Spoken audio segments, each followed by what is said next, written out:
Hi there, this is a video tutorial on how to use this inventory checklist to keep track of your toiletries in your house. So if you need to have a list of the items in your bathroom and things to get ready, this is a perfect checklist to use. This was a custom request by one of our customers. So first of all, at the top, we've got your favorite brand.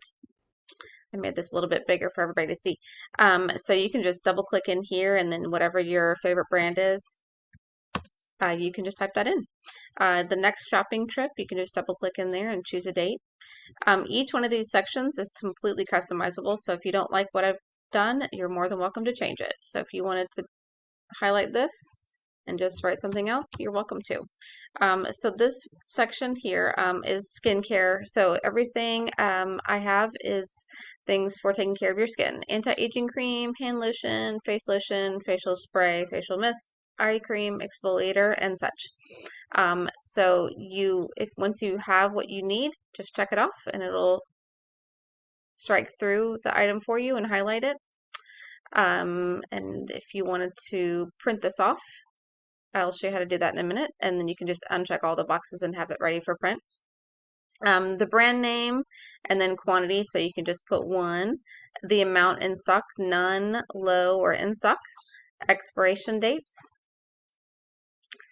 Just double click in there and choose the date.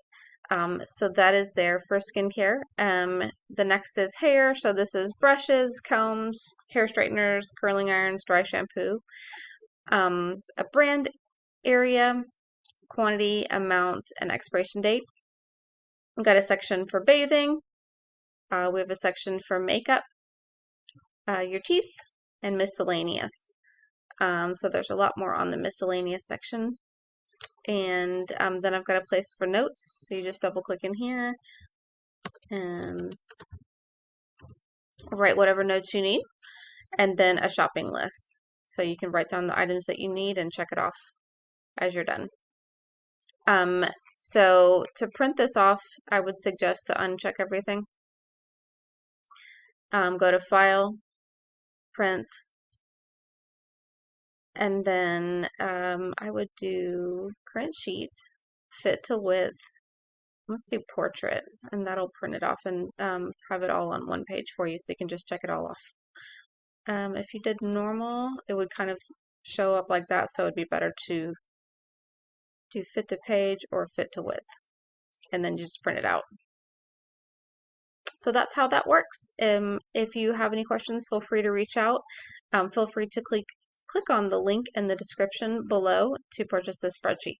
Thanks, guys, and have a good one.